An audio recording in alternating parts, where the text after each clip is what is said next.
పంచయంత్రాల గురించి మనం చాలాసార్లు చాలా సందర్భాల్లో ఎక్స్ప్లెయిన్ చేశాం. ఏంటిది పంచయంత్రాలు?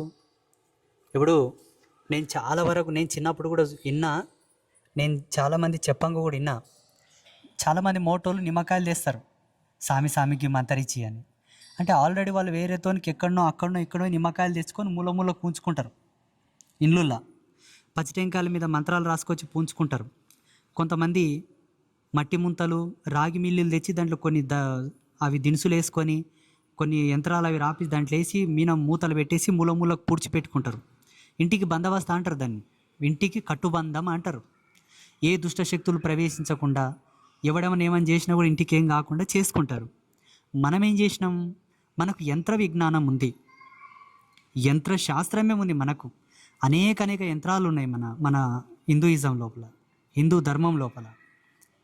ఒక మూలకు ఎటువంటి యంత్రాన్ని మనం పూడ్చిపెడితే ఆగ్నేయం, ఈశాన్యం, వాయవ్యం, నైరుతి, ఇంటి మెయిన్ డోర్ తూర్పు వైపు ఉండేటటువంటి మెయిన్ డోర్ కాడ ఏ యంత్రం పెట్టాలి, ఈ 4 మూలలకి, ఆ గుమ్మానికి 5 పద్ధతుల్లో పంచయంత్ర సూత్రాలను మనం రచించి ఇచ్చాం.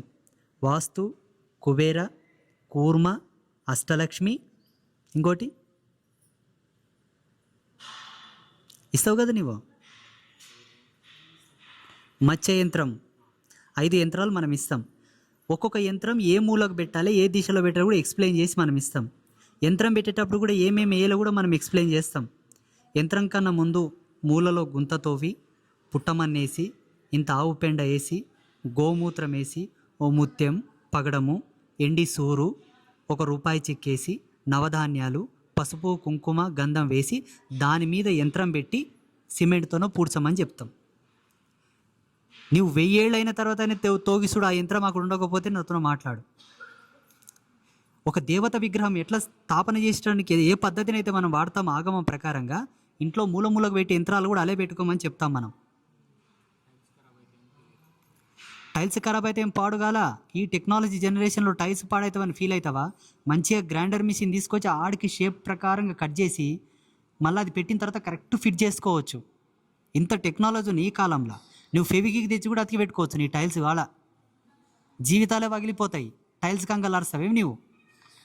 యంత్రాలంతా గొప్పగా ఇస్తాం. అది కూడా సొంత మిల్లు ఉన్నవాళ్ళు మాత్రమే ఇంట్లో మూలకి యంత్రాలు పూడ్చిపెట్టుకోమని చెప్తాం. రెంటిండ్లు ఉన్నవాళ్ళు 5 యంత్రాలు తీసుకోవద్దు, ఒక అష్టలక్ష్మి యంత్రం మాత్రమే తీసుకోండి, పూజా గదిలో పెట్టుకోండి చాలు. జీవితాంతం ఆ యంత్రానికి ఎటువంటి శుద్ధి అవసరమో, ఎటువంటి నివేదన అవసరమో, ఎటువంటి తంతు అవసరమో, ఎటువంటి పూజ అవసరమో లైఫ్ లాంగ్ ఎనర్జీని మనం పెట్టే పంపుతాం. మీరు పూజలు చేయాల్సిన అవసరమే లేదు. మీరు అట్లా పెట్టుకోర్రి, దండం పెట్టుకుంటా పోర్రి, దాని పని అది చేస్తుంది, మీ పని మీరు చూసుకోర్రి. ఇంత బెస్ట్ రిజర్వ్డ్ ఆఫ్ ఆర్డర్ ఎవరిస్తారండి? అది ఇచ్చాం. మళ్ళీ మధ్యలో పంచాయతీ, ఈ 5 యంత్రాలు ఇట్లే ఉన్నాయి, అష్టలక్ష్మి యంత్రం అట్లే ఉంది, మళ్ళీ శ్యామల యంత్రం కూడా తీసుకోవాలనా? అది మీ ఇష్టం. ఇదే యంత్రం దేనికి పనిచేయాలో దానికి పనిచేస్తుంది. అన్నీ తీసుకోవాలంటే అది మీ ఇష్టం. ఇంతకుముందు చెప్పలేదా, అంగడికి పోతావు, అన్ని కూరగాయలు వేసుకోవాలన్నా ఒకటే కూరగాయ వేసుకురావాలని అడుగుతావా? చెప్పు, ఏదైనా కడుపుకి తినేది కదా. వంకాయ తిన్నా ఆకలి తీరుతుంది, బెండకాయ తిన్నా ఆకలి తీరుతుంది. అన్నీ వేసుకొచ్చుకుంటామా లేదా? ఇవి కూడా గంతే. లాకెట్ల గురించి చెప్పాం. అలాగే కుబేర కుంకుమలో అయితే చాలా అద్భుతమైనటువంటి దర్శనం ఉన్నది. చిన్న ఆశమాష విషయం కాదు అది. అది కూడా గింతే డబ్బానా? గింతే డబ్బాకు అన్ని పైసలు అంటారంట చాలామంది. గింతే డబ్బాకు చూడండి, ఆ విషయానికి వస్తే గింతే ఉంటుంది విషం. ఇంతే విషయం ఇంత పెద్ద శరీరాన్ని పండబెడతా లేదు రోడ్ల. గింతే విషయం ఉంటుంది. ఏం కోటర్లు సీసాలు నింపియారు ఇసం, గింత ఇస్తారు.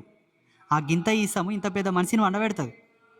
అట్లా ఆ డబ్బా కుంకుమ మీకు ఎన్ని రోజులన్నా పని చేసుకోవచ్చు, వాడుకోవచ్చు. కానీ దానివల్ల నువ్వు పొందే లాభాలు చాలా ఉంటాయి.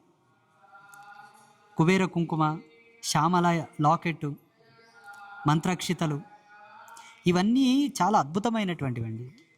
దయచేసి వీటి మీద కామెంట్ చేసేవాళ్ళు ఎవరైనా ఉంటే పీఠానికి రాకండి. మీకు అదే కుంకుమ అదే డబ్బాకు 100 రూపాయలు దొరకాలంటే మీకు బయట మార్కెట్లో దొరుకుతుంది. 10 రూపాయలకు కూడా కుంకుమ ఇస్తారు. మళ్ళీ ఇక్కడికి ఎందుకు వచ్చిండ్రు? అంతేనా లేదా? నీకు 10 రూపాయలకు లాకెట్ ఇస్తారు, జాతరలులా మొన్న మన్నెకొండ జాతరలు ఇచ్చిరి, కురుమంత్రాయన జాతరలు ఇచ్చిరి. ఇదే హైదరాబాద్లో బల్కంపేట ఎల్లమ్మ కాడికి పోతే దుడ్డుకు దొబ్బేడు దుకాణాలు ఉంటాయి రోడ్డుకి పక్కల. ఆనే తీసుకోరు, మళ్ళీ ఇడికేనికి వస్తారు. ఇందులో ఉండే ప్రతి వస్తువు పరాశ్రీ స్వామి యొక్క స్వచ్ఛమైన తపస్సుకు ప్రతిరూపాలు. నమ్మకం ఉంటే తీసుకోండి, ధరించండి, లేకపోతే వద్దు. ఫ్రీగా రారి, అమ్మకు మొక్కుర్రి, అమ్మ జగజ్జనని అని నమస్కారం చేసుకోండి. ఆ రుద్రశూలం దాకండి. మీకు రుద్రశూలం దాకానికి పైసలు తీసుకుంటామా? అమ్మని మొక్కనికి పైసలు తీసుకుంటామా? పోవయ్యా, అమ్మవారిని మొక్కనికి ఈడికి రావాలన్నా మాకు విజయవాడ దగ్గర ఉంది, విజయవాడ పోతాం, శ్రీశైలం పోతాం, జోగులాంబ పోతాం అంటే పోర్రి. ఎక్కడున్నది అమ్మనే, ఇక్కడున్నది అమ్మనే. ఇక్కడ ఏంటంటే ప్రపంచంలో అన్ని విధాలైనటువంటి దైవశక్తులకు స్థావరాలు ఉన్నాయి ధర్మసూత్రాల ప్రకారంగా. మనం అన్ని ధర్మసూత్రాలను ఒకే తోటి కలిపాం. It's a special, it's a wonder.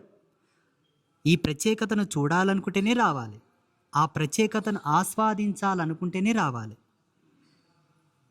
లేకపోతే అవసరం లేదు. మన తాత ముత్తాతల తరతరాల కానుంటి ఎంతమంది దేవుళ్ళను గొలుచుకునిలేరు మన వాళ్ళు. నిన్నగాక మొన్న వచ్చింది పీఠం. మనోళ్ళు బతికిలేరా, కాపురాలు చేసిలేరా, మనల్ని కనలేరా, చచ్చిపోయలేరా? మనం కూడా గట్లే అవుతాం.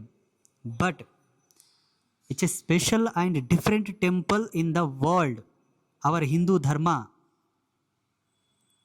అంతే, సత్యం.